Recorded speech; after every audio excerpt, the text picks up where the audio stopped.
to you. Is failing to protect Christian. And from Nigeria, we go to Kenya, where President William Ruto. It was powerful all over the world. Local and international news. Every hour, every day. And the deal was struck. Here on LN 24/7. The eyes have it. Would you say he had it coming? LN 24/7. Where the story goes, we go.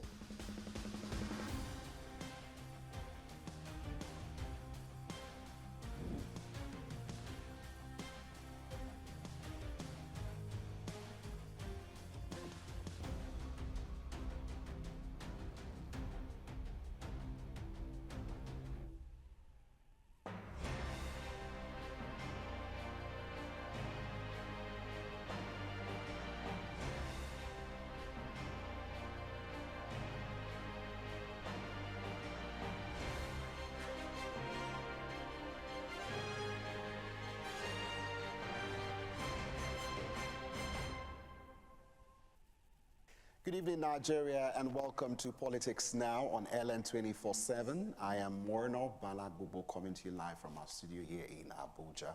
Well, tonight we'll delve into the turbulent world of opposition politics in Nigeria as the 2027 elections draw closer. Internal conflicts and allegations of sabotage threaten to unravel the very fabric of the opposition, leaving many to wonder if a credible alternative can truly emerge. From the leadership crisis in the African Democratic Congress, ADC, to a high-stakes chess game within the People's Democratic Party, PDP, the road to 2027 is proving to be as dramatic as it is crucial for our nation's future. And that is why our conversation tonight will focus on opposition politics, internal conflicts, and allegations of sabotage ahead of 2027. Let's give you a rundown of our talking points. First, we'll look at ADC leadership crisis and the allegations of a northern agenda. We'll break it all down. Then PDP's gamble for 2027. Who clicks? Makinde, Wike, Jonathan, or Obi? We'll also talk about the integrity of opposition and what Nigerians want. Well, joining us in the studio tonight to dissect these critical issues are two distinguished guests. First, we have Emmanuel Oluwatomisin Afolabi. He's a political analyst. He's also an investigative journalist. Thank you so much, Emmanuel, for being with us tonight. Good evening. Hello, Emmanuel. Are you with us? He will join us shortly, hopefully. Well, luckily we have Christopher Sunday. He's not a newbie to our set. He's a political analyst, media strategist, and also lecturer. Thank you so much, Christopher, for being with us tonight. Thank you for having me. All right, so let's take a quick breather. We'll be right back, and we'll delve into the conversations of the day.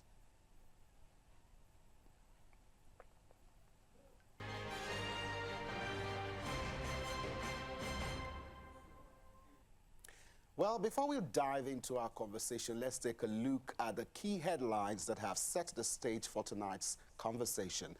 The leadership crisis in the opposition African Democratic Congress, ADC, took a bizarre twist that was on Friday, following allegations by some state chairmen of the party that their signatures were forged in a bid by some elements to take over the party. The state chairman had accompanied ADC's presidential candidate in the 2023 election, Kachiku, alleging that there were plans by the North to scuttle the 8-year tenure of a Southern presidency. He said the design is to support President Goodluck Jonathan to contest as a presidential candidate, while another group in the North will convince the 2023 Labour Party presidential candidate, Mr. Peter Obi, to also contest. According to him, the South will then have 3 candidates in the person of the incumbent, President Bola Tinubu, Jonathan, and Obi, while the North will queue behind one candidate, Atiku Abubakar.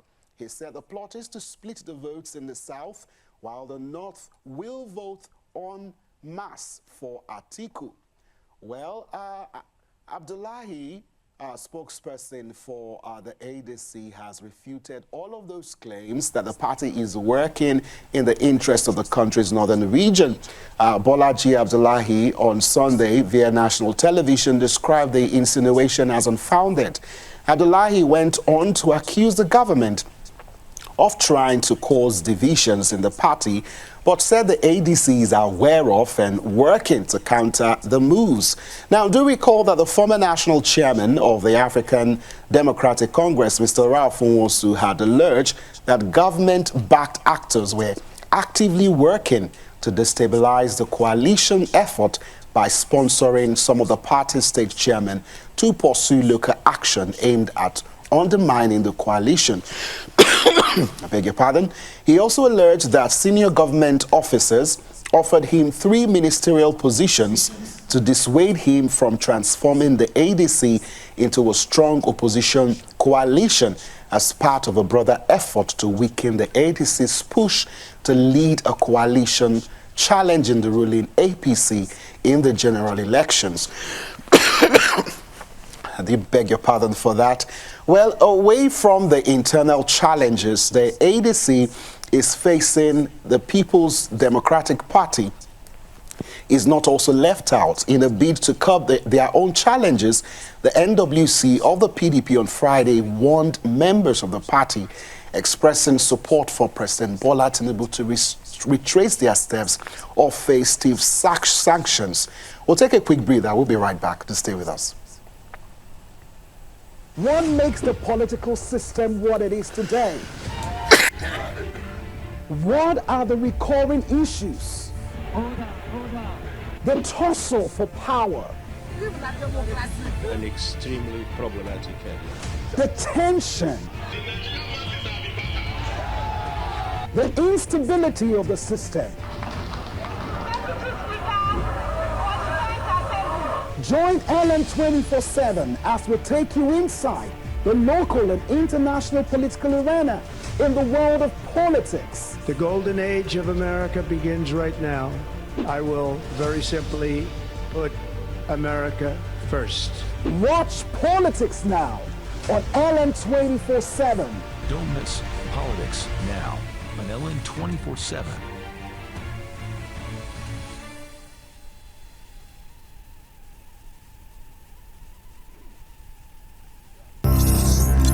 From Lagos to Lome, Port Harcourt to Accra, LN 24/7 delivers your brand across borders, TV, satellite, and online. We are where your customers are. For them to, be seen or heard, they have to do something crazy. Africa is watching. Let them watch you. LN 24/7, where the story goes. All right, nature calls. Well, still on the PDP, I was talking about the statement from the NWC. The PDP NWC members criticized errant members for their actions, describing them as anti-party and against the opposition party's constitution.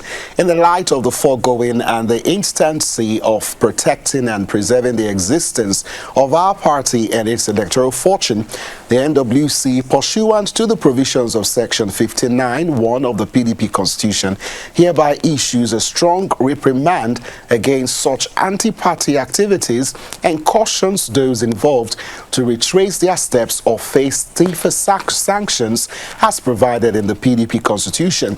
That's coming from Debo Olugunagba, the publicity secretary for the PDP. But the question now is, can the PDP gain momentum via its bid to poach Labour Party's Peter Obi? That is another conversation. Do we recall last week on Friday, we gave you an update of the meeting between the Bauchi State Governor Bala Mohammed and appealing to former presidential candidate of the Labour Party to return to the People's Democratic Party.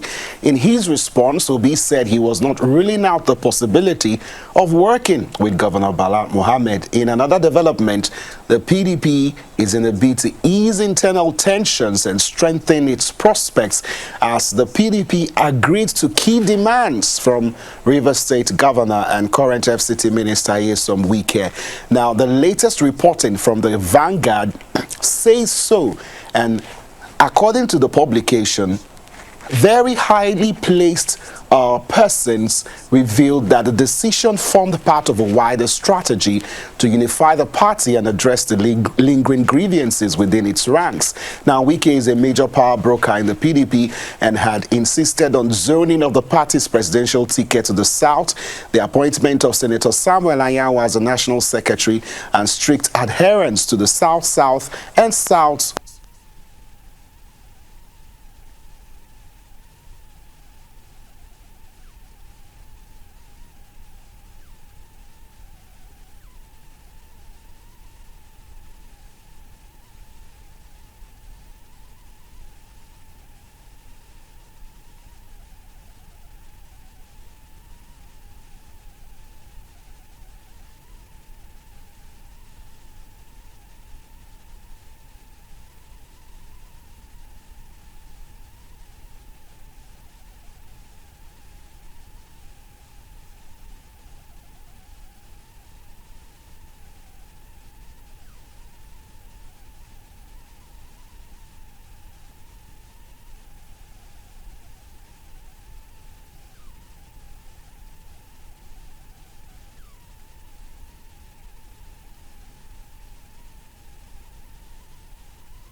Quite a lot to unpack.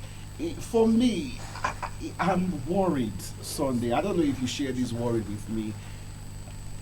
Governance, we're no longer talking about governance. I mean, 2 years ago, we were talking about, fuel subsidy.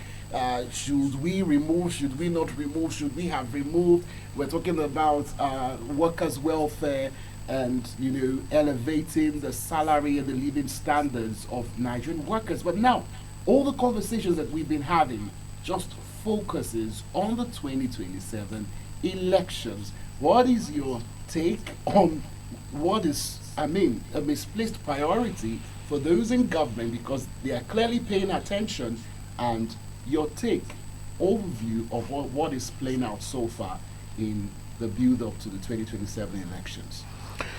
Thanks for having me. It is rather unfortunate that the elders are handing over bad or wrong precedents to the young ones.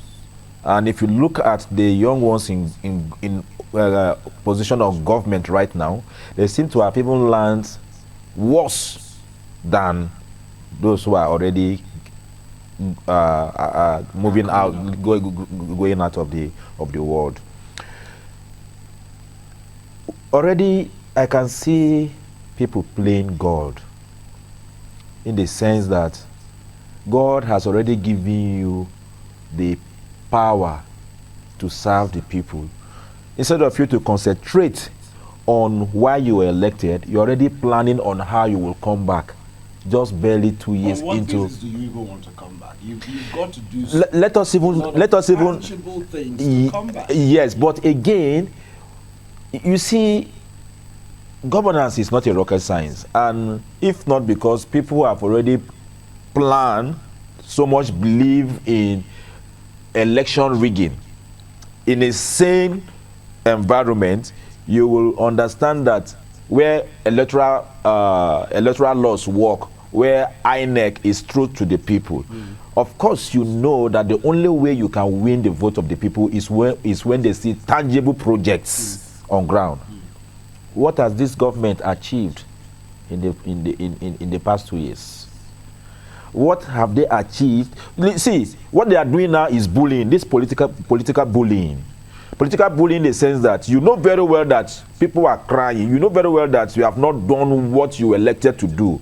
But you feel that whether I do or I don't do, I must come back. But the talking point for some of these persons you're talking about is 2 years is not enough for you to see the results. Let me tell you, are we not proposing 5 years of one term? But you've seen the reactions. That is what we have to see. You see, when you are in support of it, let me just get your... When you are in governance, you see, the Bible says, when the righteous are on throne. I don't want to end that part. These righteous and other persons are not righteous. Is that what you're saying? No, we are not even. We cannot even test Obi in this case. For me, if you ask me, apart from what we know that Obi has done as governor and the ones he's telling us and the way he's going out dishing out figure, let me even the Obi analysis or rhetoric that is given, it will be different from when he sits on the throne. I was once an auxiliary. Auxiliary is just like how do you call it? SUG president in my university days. What I was saying and defending when I was a floor student was different from what I saw on the seat. It's just typical politicians politicking. See, let me tell you something. The truth of the matter is this: we must learn to respect the electorate. It is a clear sign that the people in power now, the audacity of APC government. We know that we removed PDP because of some of those things, but we thought with the kind of opposition that we saw that led to the removal of PDP, that APC was coming to do something better. But it was all about change. Let's change the change and the whole... Good and fine. What is the ideology? What was the ideology behind the change? It was just quest for power. It was, okay, I have the money, I have the whatever. Now I need the power to maybe become a world leader. There is no anyone. It's a personal self-interest ambition that our politicians are having. Our politicians do not even care about what other... Okay, I overheard the president begging the governors that he's already sending money to you. You people should make sure the money must go to the grassroots. What happens to the Supreme Court's rule on local government autonomy? Even the local government autonomy, are there not governors who are still holding back the money of the local government in our state, Kogi State? Are we not seeing that just 2 weeks ago the governor was the one that bought vehicles and then handed them over to the local government chairman? Local government that is the third tier of government that has its own budget. So on what ground is the governor the one to buy vehicles for local government chairman? So, now let's move to the allegations of the Northern Agenda. This is coming from Domebi Kachiku, and these are quite serious. The ADC has debunked some of these claims, where they talked about forged signatures and that there is a plot to split Southern vote. What's your take on this? Is this a genuine crisis or a case of swag grapes from a former candidate? What is he? I mean, I don't even want to go to some of the comments online by Nigerians describing his fate, so to speak. What is his concern? Is he concerned that they want to share the northern vote, or is his concern that he is doing the bidding of those who asked him to do that? He was just a mere presidential candidate. Let me use the word mere presidential candidate. Now the owners of the party already handed over their party to the coalition, which is constitutional. So why is he crying more than the bereaved? Who was he? Was he? Well, he said that they are going to fight that out in court. I don't know how that is going to be possible, because the court has clearly said party matters should remain in the party. And I mean, I don't know how that... Let me tell you what they are trying to do now. There is another way of scattering the opposition.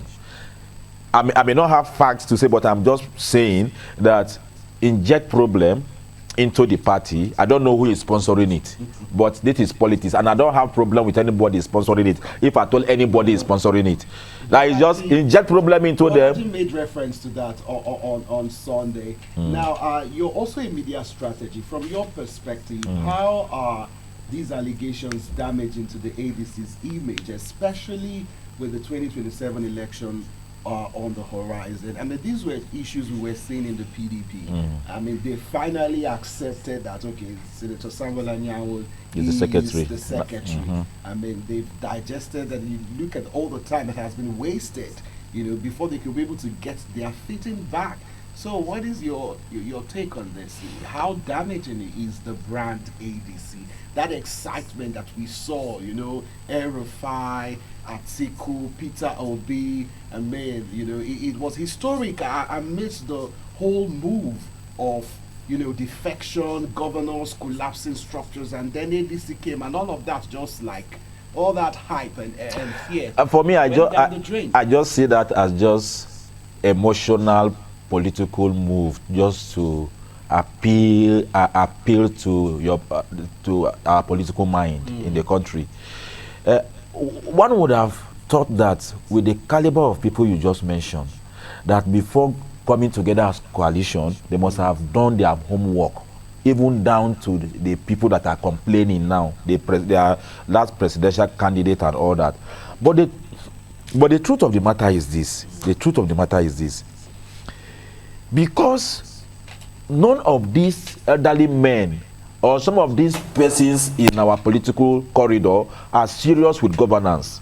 That is why you see this, like you mentioned, movement from one political party to another and all that. Because if they have serious interest for governance, first in first, you can remain in your party and also be an opposition voice. Opposition is a very powerful tool in democracy. That is where the ruling parties sit up. You are just like an eagle eye, searchlight on the ruling party, so that once you shout, before you know it, they will sit up. Take it or leave it. The coming together of opposition, this ADC, is somehow reshaping the mindset of the ruling party. But how do you reshape the minds of the party? Because you see where Labour Party is now, as compared to the 2023 elections. You see where the PDP is now. These were political parties, at their prime, were very respected, but the same problems are the same problems that we are seeing in the ADC. So you're still sure their brand is intact?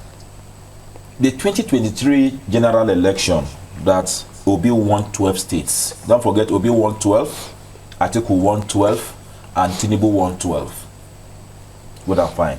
Whether it was rigged in Port Harcourt, Jos, and Lagos against Obi and for Tinubu, that time has taken that. We don't want to talk about that. But I want you to know that the candidacy of Obi was just like the desire of the normal average Nigeria.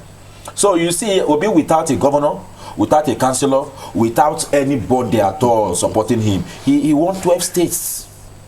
And also at the lower ballots too, yes, he was able to pick up some. Of course. So you see, it is one thing our politicians don't know is that if Nigerians are ready for you, they will take you out. So unfortunately, our system, out of all those persons we're even talking about, from what you just said now, Makinde seems to be running with that mantra. He said 2027 it's going to be Nigerians versus APC. So in terms of a vision for, as a media strategist, in terms of a vision for what 2027 to be, with that kind of mentality, do you think Makinde has a chance?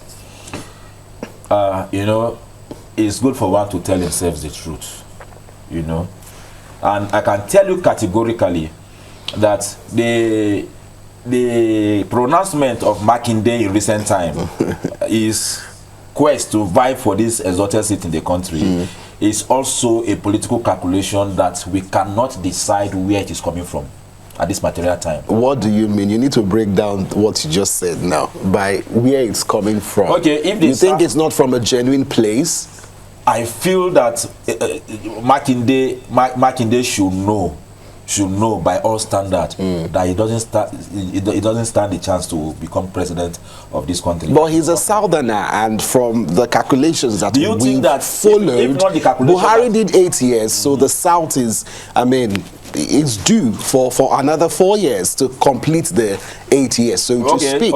So are you saying he can't level up to There Tinubu? are two candidates that you mentioned from your intro that I believe if either of them wins the PDP ticket, they will be working for the sitting president, Wike and Makinde.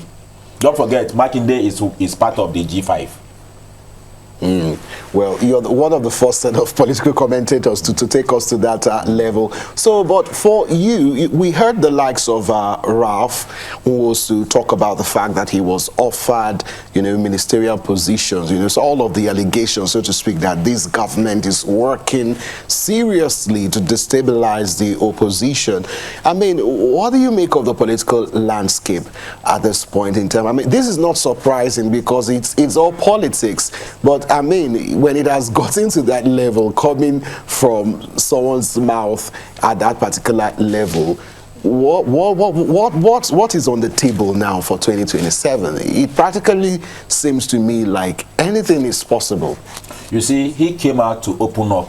Whether he said it, and he's not the first. Yes. Recall El-Rufai's submissions too. Yeah, whether he's telling us the truth or not. But of course, if we are to objectively analyze the person of the president, we know that we know he's powerful when it comes to political strategy.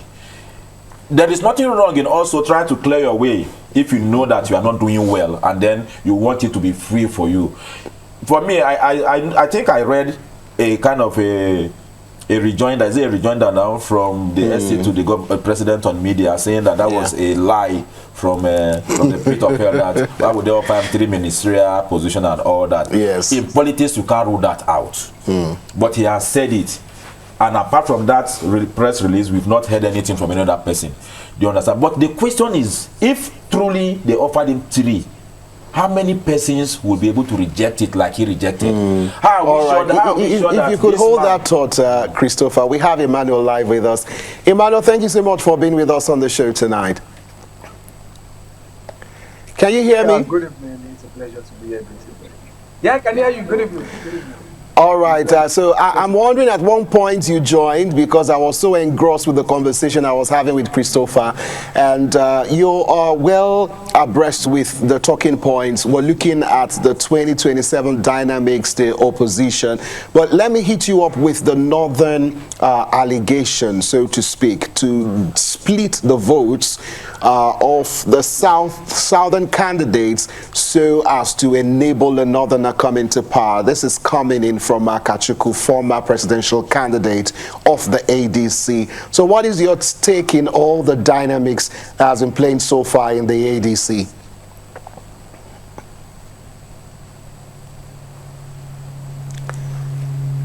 Emmanuel, did you get the question? Hello, Emmanuel. Okay, I think he will connect back to us. So, Christopher, building on that, what do you think is the best way for the ADC to handle all of this drama? Is it just a media blitz to counter the claims, or is it a more fundamental internal reconciliation that is needed? The APC, at this material time, should reduce too much of media talk.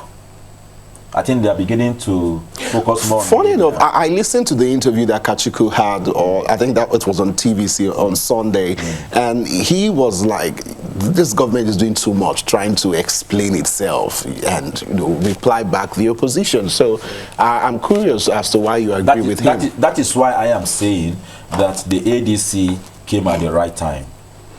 I can tell you, there are so many projects, so many funds that the president is pushing to the north now. Don't forget the statement Kwankwaso made about a month in Kano, yes, in Kano, saying that the government has sidelined the north, that everything is going to the south.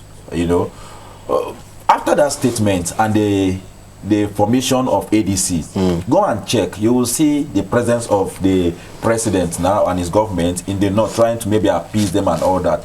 But let me tell you, I was born in the north. I was born in Yola. Right from the time of Tofa, I was able to pay attention to their politics, even though I was very, very young that period. But you understand that you cannot buy over the vote of the northerners. Most of them are hungry. There is poverty in the north, but there is this political consciousness in the northerners that if what did Jonathan didn't do?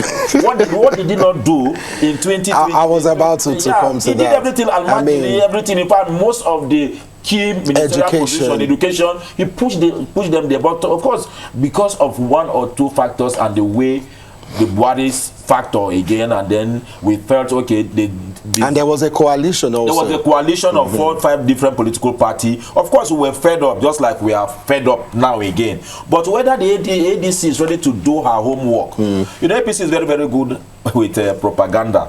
Propaganda, even on social media, it's like, okay, recently we saw that they called almost 4,000 youths to the presidency for media, whatever, and I overheard the president's comment on the last closing day. He said, say things the way they are, be a good influencer and all that. I told someone that say the president is trying to be smart. They gather these people to be the people. So you're saying it was not organic gathering? Organic gathering in Aso Rock. Organic gathering in Aso Rock. See, let me tell you something. The APC is aware that Nigerians are angry with them. The APC as a political party is aware. As a matter of fact, PDP, Labour Party, ADC just need to also go further if they are truly sincere, and if the reason why they are coming together is about the ordinary Nigerian moving on the street. They should even go further by coming together again to form one party, or either go under Labour Party. How is that even possible? Because that's been the talking point of the likes of Boala, Bayo and Anuga. And the question is, what do you have to offer if not for vendetta? Because you didn't get appointment, because you didn't, you're not in government, and you feel like, you know, you just want to come back into power. That is the talking point. But I want us to shift our focus to the People's Democratic Party, PDP, and their strategic calculations for 27. Now, the PDP is facing its own challenges. Some prominent members are openly supporting President Tinubu. The NWC has issued a strong warning. But what does this say about the party's discipline and its readiness to be a formidable opposition? I do hope we can have Emmanuel back, but Christopher, we've been dwelling a lot on the ADC. I mean, the PDP, you know, the hand that bites. How does this go now? Well, take it or leave it. PDP may be having internal crisis. Even APC is having internal crisis as we speak. But it's just that because the power is in their hands and they have money to settle one or two things. But let me tell you sincerely, the structure, do you think the issue of PDP is financial, so to speak? No. How much did Obi use in the 2020 because you were trying to make the comparison between the problems in the APC and the PDP. That is why I said I just wanted to get it is not the issue of ideology. It is about personal interest. So if, for instance, now 2 persons are having problem in Gombe State. Okay, for instance, in Bauchi State now, the deputy speaker, the speaker has been sent to Gombe. I mean, to Bauchi State to go and solve the problem, the internal crisis in APC in Bauchi State. If he goes there, he will look at maybe 4 persons that are seriously serious rival within the party, and then they will now say, okay, this is them. Before you know, he will do recommendation, and once they are settled, he will just bring the recommendation. But we know the people they are making reference to. And their followers will just follow them. How do you discipline members of the party who are openly supporting the president, but they are also claiming to be members of the party with no clear political ambition, so to speak, to contest for any position? So we know the caliber of persons that that is actually coming from Osun State. Mainly Osun State. Of course, he tried his best, allegedly tried his best. We saw his move, that of his nephew Davido and his elder brother Adeleke, Mr. Adeleke himself, to the presidency with Obi Kubana, I mean to Kubana chief and others. So the truth of the matter is this: with the present minister of what now? That is the former governor of Osun State, with his presence in APC in Osun State, Adeleke cannot be a member of APC. So what will be the best for him? Okay, all my members, you can move to support the president. I will remain here as a contest. Even talking about the PDP, they've been having so many meetings, especially the governors. You barely see Adeleke in those meetings, apart from the ones called for by Makinde. You also see Governor Mba of Enugu State. They're barely in those meetings. And even at the Caleb Mofwa, I know the last meeting in Abuja, I was there. He was actually in that meeting. So, I mean, and these are persons that are not really vocally, like the Enugu governor is not really saying, and he's not vocal about where his loyalty lies. Sorry, sir, I would actually want us to even leave the Enugu state governor out of this discussion. Why? Is he not a member of the party? No, yeah, he's a member of the party. Just like Alex Oti is the only Labour Party governor in Nigeria. Have you not been to Aba or seen what is happening in Aba? Enugu State, whether he joins Labour Party, APC, any other political party, there's no desperation on his part. He doesn't care about. He doesn't care about whether he's a PDP guy. If he's making any statement, it's because he doesn't. He just want to maybe give direction to his people. That is what people need. You think any reasonable person in APC will come and bring out his money that he want to contest against the governor of Enugu State? You just waste your money. Workings to because he's working. The work is there. It's not media hype. He's working. So whether he belongs to or whether he joins PDP meeting, but let me go to your question. The issue of not seeing this governor, not seeing this governor, you know, PDP has been factionalized. You know, they say they are one now, according to the meeting I attended. I know. I asked somebody. They said they are one. Wike of recent has calmed down. It's no longer.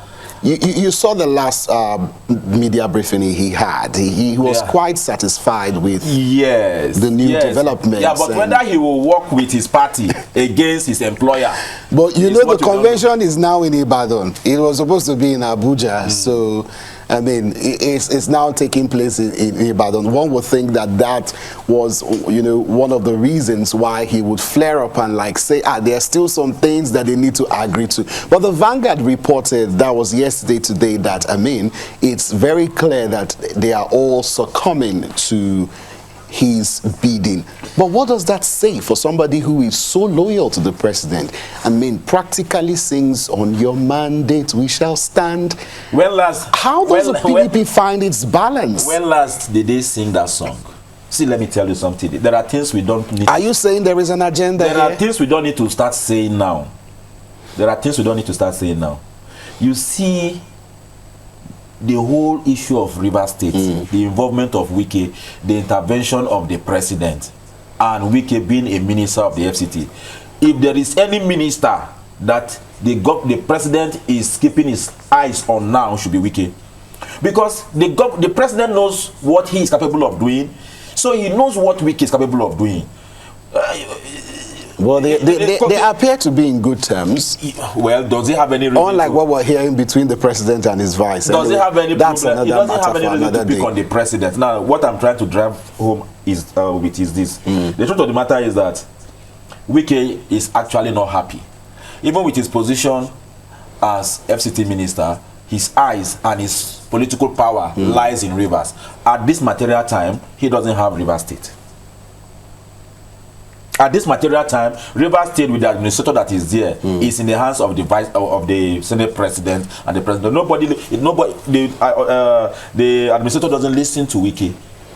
Doesn't listen to him. Now, don't forget again that the local government election that they just conducted, PDP won only 3, while APC won. And then the APC chairman said that they fought to win those local government, that Wike is not their leader. In fact, what's his name now? I've forgotten his name. He said he is, by the virtue of the fact that he contested for the governorship of Rivers State, he is the leader of APC in Rivers State. So Wike cannot say that he is in APC or he has a control of APC in Rivers State. At the same time, don't forget, he said, of what relevance is a politician without his structures? And that was part of the problem he had with his political godson. Yeah. Because he felt his structures, because without structure, do you think the president would have given him power? The president knows that, of course, financially, followership, Rivers State can bring 2 million votes, of course we know. And that is the sole reason you believe he has not practically made that jump to become a full-fledged member of the APC. As it is right now, Wike is only loyal to Tinubu, he's not loyal to APC. And after President Tinubu's election, if he wins, eventually, Wike will go back to his full-time politics. But I mean, in PDP. How do you make up? Because if Tinubu comes back in 2027, then we're looking at the next election. That's 2031. I mean, it's another that Nigerians are going to be eyeing to fill up that position because of the gentleman agreement, so to speak. What if Wike will be eyeing through the PDP so that he becomes vice president then? Well, these are dynamics that one cannot overlook. Now, Christopher, let's look at the issue of Peter Obi now in the PDP.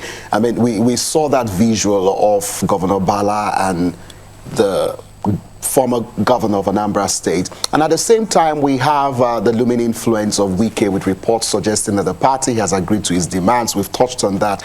So who clicks for the PDP in 2027? I mean, what is Governor Bala doing here? What do you think is brewing? And the talks of also President Jonathan, which a lot of people in the North, from the feelers that we are feeling, the people in the North are excited about the Jonathan presidency. I mean, it's rare for me, I think, from the research I've done today, starting from last night, preparing for the show tonight. I've barely come across any person from the APC who really wants to knock that out as something that cannot really... Immediately, this insinuation started coming out. Did you see the tweet? Good Luck's Instagram. Was it Instagram or X? Okay. Yes, I saw the two posts he made about that was Thursday or Friday. Yes, he said this is not a from a reliable source. From a reliable source. From a reliable source. The Jonathan is going to be the flag bearer of PDP. Obi has told one or two persons that if Jonathan agrees to contest, that he will tell his own obedience people to follow Jonathan, to vote for Jonathan, that he's not going to contest with Jonathan. That's not really going to sound exciting for the obedient. Yeah, but of course, we have tested Jonathan. See, is it that Jonathan didn't even work in the office? We only felt, okay, the same people that fought him in the name, he wants to remove subsidy, he wants to do this, everything they kicked against during Jonathan's administration, that is what they have done. So you're trying to reason the talking points of those in power now, of what they would say, their reactions to what Jonathan the people in power now, it would be a hard sell for them. They won't be able to counter Jonathan because everything he wanted to do is what they have done now. Removal of fuel subsidy. I remember going from Ayingba to Imo State where I was schooling there. I paid almost 8,000 naira. That's almost 17 years ago. It's something of 2,000 naira. Because just announcement. It was just, that is why at times I don't really bother myself with what El-Rufai is going through. You know, as an elder statesman, FCT minister, he has worked in but El-Rufai has not really come out to say that he's running. I mean, he's practically said it several times. He was part of all he's hell-bent on is ensuring that President Tinubu does not come back. Whatever it will take, Jonathan Obi, what he wants. As a matter of fact, I read something this afternoon. I think Atiku will be regretting now resigning from PDP. Yes. Okay, because of the whole Jonathan situation. If Jonathan picks that presidential ticket of PDP, let me tell you what will happen. Then they will want to obey that gentleman arrangement of from the north to the south, from the south to the north. Now Tinubu is about ending his first tenure. Jonathan has done first tenure. I don't know if you understand. Yes. Whatever they say doctrine of whatever that there was a law they signed, Jonathan what's his name, Buhari signed that if you took over from, if the president dies and the deputy takes over, that once you conclude his tenure, you are not eligible to vie again or to contest again. But that was what happened before the enactment of that law. So let's leave that aside. What I am trying to say now is that the North will be pleased to have Jonathan on the ticket.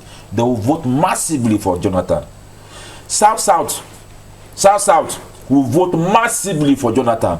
Southeast will vote massively for Jonathan, and the elite, Southwest, elite in the Southwest, in places like VGC, Victoria Land, those places will vote for Jonathan. So that's what I'm trying to say. Are you seeing a situation whereby are you seeing a situation that those who defected from the PDP to the APC, then Goodluck Jonathan, you know, becomes fully involved in the politics of PDP and then picks up a ticket? Are you saying that those people go back to the PDP? The next election is not going to be about political party. The next election is going to be about the policies of Tinubu, the suffering of the masses, and the future of Nigeria. And I can tell you categorically, if Jonathan picks his ticket, PDP ticket, I'm very, very sure that some APC governors may even support him behind. So what about the OB factor? I mean, you've clearly posited right here tonight on the show that, I mean, inside sources have revealed that Peter Obi is ready to drop his ambition for Jonathan. Yes, he calls Jonathan his Oga, his master. That's exactly what Jonathan did. Jonathan had, see, don't forget that. Can you reveal to us who are these sources within the inner caucus of the PDP that are revealing this to you? Can you unveil your sources for us tonight? Okay, I will only tell you that the incoming PDP national chairman has said it. I will not mention his name now. And major political stakeholders in the north. Now, once you hear after their convention in how do you call the convention at Ibadan, anybody that emerged as the party chairman then know that is, and that person is. So since we're talking about the Goodluck Jonathan factor, if Jonathan comes in, do you think it will still need a coalition, so to speak? The coalition, the coalition will automatically join PDP. PDP is coming back stronger. I'm not a PDP, I'm not a political, I'm not a party. Because I recall the meeting, I mean, forefathers meeting, if that's, I'm trying to place my head on what they called it now, you know, organized by Jerry Garner, and he was proposing this South candidate. And from the way things are unveiling itself, you know, initially we were like, okay, is it going to be Peter Obi now? Is it going to be Makinde? But as immediately Jonathan's, you know, name started being, you know, if there is any coalition that is going to come, if there is any coalition that is going to come after Jonathan picks the PDP ticket, is going to be a coalition between PDP and NNPP. Because from the feeler we are having, if it is anything to go by, do you see Atiku dropping his ambition if if Jonathan comes back? First of all, I at least expected Atiku to even vie for the position, having known that they not just finished 8 years. It's not better than, what is the difference between Atiku and Tinubu? They are the character we know them of. That leads me to the question about personal ambition and personal gain. What do you think is in the mind? Anyway, you're not him, so you can't really tell me what is in his mind. ADC, but what is the goal for Atiku here? ADC is formed solely for Atiku. ADC was formed solely for Atiku. Don't forget. So which will bring about a little bit of validation to some of the claims being made by Kachuku about having the South, you know, spread out, and yeah, he may be saying there is a lean space. He may be saying that. It's beginning to look like something that people should not overlook. He may have gotten that correctly, but the truth of the matter is that he may just be using that to cover up the main intention for his reactions. Atiku should not have. Atiku, for goodness sake, is already 81. If Atiku had even said, okay, no, we'll remain in PDP, okay, bring somebody younger, maybe somebody from the one of the governors, okay, like Shey Makinde, you are one of us, you are from this South, so I will give you somebody to be your running mate. Come, I think people will understand that he's not selfish about it. He's selfless about it. Asking somebody from the West to come and finish the 4 years of Tinubu's 8 years, and then giving somebody younger to deputize him. We have fresh brain. Of course, we know that Sheyi Makinde is an intelligent guy. He's a modern politician. So the youth will also rally. But Atiku is still insisting that it must be him. Don't forget that the primaries he won in Port Harcourt, the chairman of that committee was David Mark. That primary that Tambuwa came second in Port Harcourt, he was David Mark was the what was it called? Was a chairman, and now David Mark also is also the chairman of the coalition. So that is why you see the likes of Obi decided not to pick the ADC form for now. They are not. Obi is no longer. Is not yet the member of the coalition ADC. He's not. And some other persons who took excuse, they have reason to give excuses, but of course deep within them they just want to study the situation. And I cannot tell you, after the PDP convention in Oyo, now that Sheyi Makinde is even coming out, is vying for, we don't know whether they were the one that influenced it to that place so that they can rig it or not. But from the feel I am getting,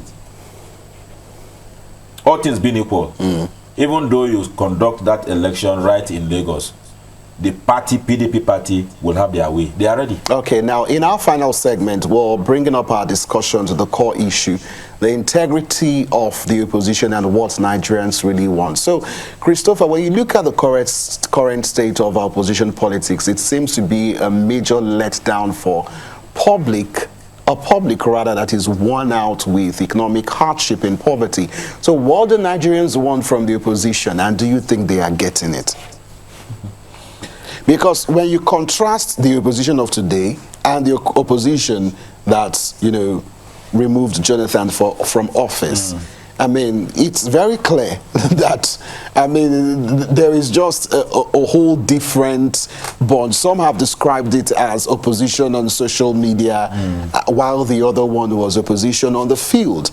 So how do you answer my question? The truth of the matter is that Nigerians are not in the opposition or are not going to support any opposition because the opposition is better than the ruling party.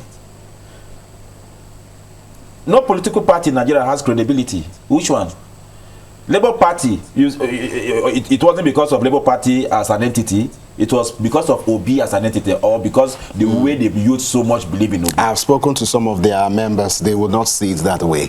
Anyways, so go ahead, please. So for me, Nigerians will want to test, we don't bring this one, you don't feel us, we could remove them, bring another one, until God says, okay, the Messiah has come. So, but for anybody to think that opposition is better compared to the ruling party, that will be a big lie. There is no difference between PDP and APC, and it is. Oh, are they not all the same? El-Rufai is in ADC. He was in PDP. From PDP to APC. From APC, he has moved. Atiku has gone back to. Has left PDP for the 5th time. So Atiku has gone to almost 8 political parties for the past 16, 17 years. That is because of the level of desperation. So you begin to ask, if you want to become president, you've tried 3, 4, 5 times, and it doesn't work, and you're already 81. Why must you continue to seek for that office? So it is more of either power, quest for power, or you just want to have that political fulfillment that as vice president I also became president.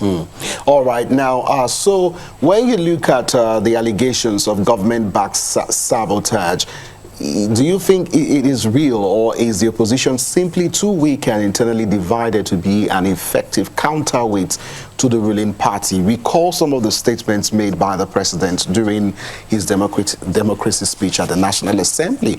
I mean, he's like, you all are just falling apart and everything is falling in line for me. I would be a fool. They will keep on falling. I mean, so really, with all these allegations, let's look at it now away from the surface level allegations. Structurally speaking, these parties have issues. So what is it for you? If any serious opposition is able to solve her internal crisis, and is able to convince Nigerians at the grassroots.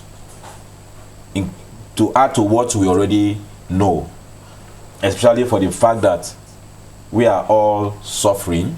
Everybody is suffering, though of course we must balance it. Yeah. Prices of grains are coming down now, maybe because of the border that was open recently, and of course prices of grains have really crashed actually. But of course, how many persons can have the money to afford it? You know, I wrote something on my Facebook post yesterday. I said I cautioned the federal representative of my state from Kogi East, the senator and the 3 House of Rep. I said Kogi East is not an IDP camp. You bring 25 bags of rice to a community and then they share 4 cups and 2 Maggi. I cannot comprehend it that in 21st century a politician thinks that he can buy the vote of the people by just giving 4 cups of gari. And you begin to ask, these people that are collecting this gari or that are being given this gari, is it that they don't have children? They don't have, whether poor or they don't have children that are Christopher, the issue now is that they are actually collecting it. That is the issue. So it's a two-way thing. I understand. Our time is almost up, Christopher, but before we go, what must the opposition do now to regain public trust and present a united front? Because the dynamics are quite changing now when you throw in Jonathan. So in 1 minute, if you could wrap up your thoughts. Just an advice. If PDP can put their house together, Labour Party, because PDP, take it or leave it, they say have their structures down to the grassroots. Down to the grassroots. Every other political party, Labour Party doesn't have structure. It is not enough that Obi has 12 states. No. But maybe if he had structure that will man his votes, like the 3 places we alleged that his votes were crashed. The party agents, yeah, which is very key. Yeah, because he doesn't have. So, like, the ordinary Nigerians stood for him, they protected those votes. Though he has also said that if he picks the ticket, he's not going to leave the way he did the last time, that they are going to bring credible people to give them various positions to vie for the various positions. Okay, so the opposition, to answer your question, put your heads together. They won that with the best structure and followership. Every other one, Labour Party, ADC, join, for instance, PDP, and then support whoever they are going to bring in 2027. But lastly, the president still has good 1 year and 9 months to make a difference. Maybe if you start seeing those differences, they've given him an expo. If you would ask me, that is, take the fight to the governors and let them deliver. The challenge is, will they be able to do that? Well, Christopher Sunday, political analyst, media strategist, and also a lecturer, thank you so much for being with us on the show tonight. Thank you very much. Well, that's all the time we have for tonight on Politics Now. The road to 2027 is proving to be a challenging one for Nigeria's opposition, riddled with internal conflicts and questions of integrity. The coming months will be crucial in determining whether they can rise above their differences and present a credible alternative, or if they will continue to be their own greatest saboteurs. I am Morno Balagogo. We'll see you next time.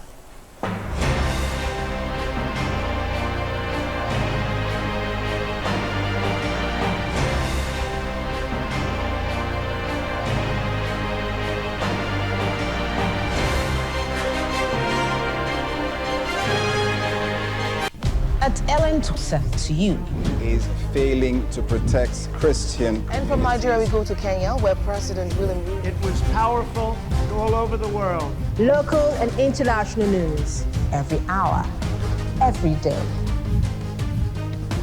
And the deal was struck. Here on LN 24/7. The eyes have it. Would you say he had it coming? LN 24/7. Where the story goes, we go.